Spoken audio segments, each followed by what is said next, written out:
আসসালামু আলাইকুম। আশা করি সকলেই ভালো আছেন। নতুন আর একটি ভিডিও নিয়ে আপনাদের মাঝে চলে আসলাম। তো আজকের ভিডিওটা কোন টপিকে, আশা করি এতক্ষণ সকলেই থাম্বনেল দেখে বুঝে গেছেন। আমার মাছের ফার্মের জন্য আমার আরও নতুন নতুন কিছু কালেকশনের মাছ দরকার। সেজন্য আমি বিভিন্ন জায়গা থেকে চেষ্টা করতেছি মাছ নিয়ে আসার জন্য। তো আজকে সকাল সকাল আমি রওনা দিয়ে দিলাম উত্তরা দিয়াবাড়ির উদ্দেশ্যে। তো সেখানে এক ভাইয়ের সাথে কথা হয়েছে, তার কাছ থেকে কিছু মাছ নিয়ে আসবো। আবদুল্লাপুর ফ্লাইওভারের উপর উঠে দেখি একটি মানুষ কীভাবে যেন মারা গেছে সেটা জানতে পারিনি, তবে তার বডি দেখে এবং তার কাপড় চাপড় যেভাবে ছড়ানো ছিটানো ছিল সেটা দেখে বুঝতে পারলাম যে সে আর বেঁচে নেই। তো বাসটা কিছুক্ষণের জন্য সেখানে দাঁড়িয়েছিল, তখনই দেখতে পেলাম। গাজীপুর থেকে সরাসরি আমি হাউস বিল্ডিং চলে আসলাম। এখন এই জায়গা থেকে আমার লেগুনা করে যেতে হবে। আসলে রমজান মাস রোজা রেখে অল্প একটু হাঁটলে মনে হয় কত রাস্তা হেঁটে এসে পড়েছি। তাই এখান থেকে প্রায় 3-4 মিনিটের রাস্তা, সেখানে গিয়ে পরে লেগুনায় উঠতে হবে। তো চলুন যাওয়া যাক।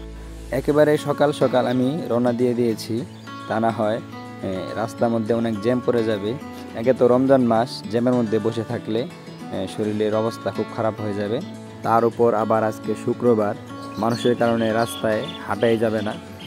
তো আমি লেগুনার কাছে এসে পড়লাম। তো চলুন দেখা যাক লেগুনার সামনে বসা যায় কিনা। সামনে বসলে সকালের সুন্দর ভিউটা উপভোগ করতে পারবো। তো চলুন সকালের সুন্দর রাস্তাগুলো দেখতে দেখতে আমরা ভাইয়ের বাসার সামনে চলে যাই।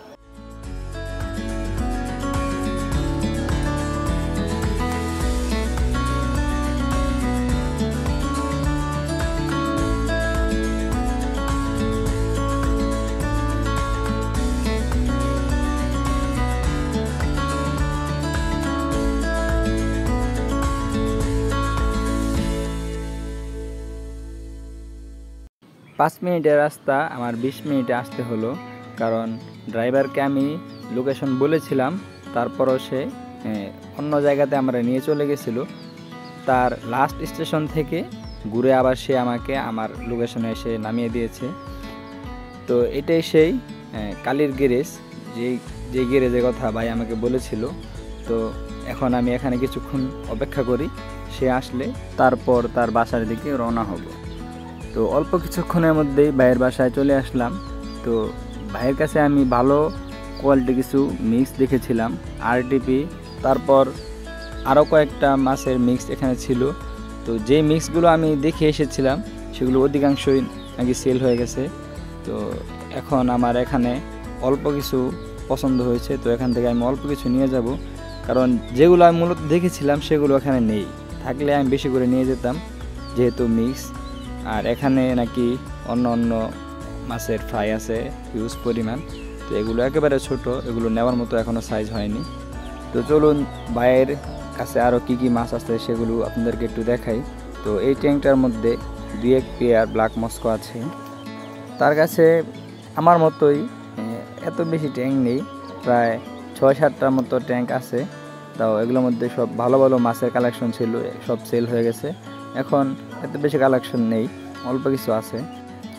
ঈদের আগেই নাকি তার কাছে আরও ভালো ভালো মাছ চলে আসবে, তখন আসলে ইনশাল্লাহ তার মাছগুলো আপনাদেরকে দেখানোর চেষ্টা করব।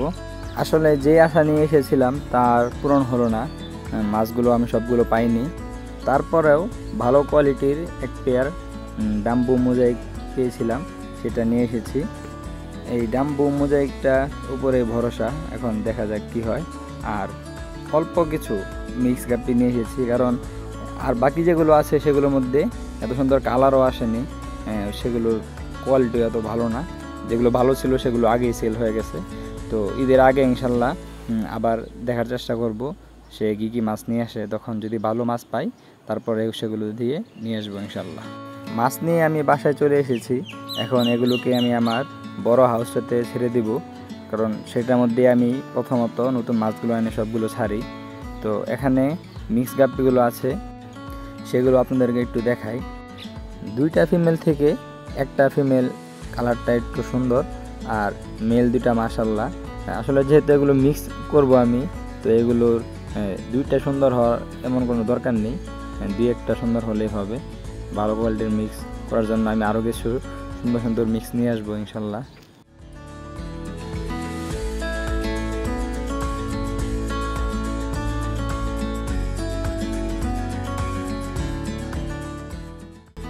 আর আমার ডাম্বো মোজাইকের পেটটা আপনাদেরকে একটু দেখাই। আসলে এক কথায় অসাধারণ কোয়ালিটি। মেলটা অনেক বেশি সুন্দর, ফিমেলটার কালারটা একটু ডিপ হলেও মেলটা কিন্তু অনেক বেশি সুন্দর।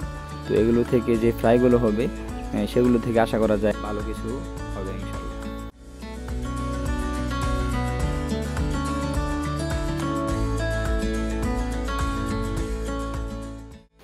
আজকের মতো ভিডিও এতটুকুই। ভিডিওটি ভালো লাগলে অবশ্যই লাইক কমেন্ট শেয়ার করে দিবেন। নতুন আরও কোনো ভিডিও নিয়ে আপনাদের সাথে আবার দেখা হবে। সকলেই ভালো থাকবেন এবং আমার এই ছোট্ট চ্যানেলটির পাশে থাকবেন। আসসালামু আলাইকুম।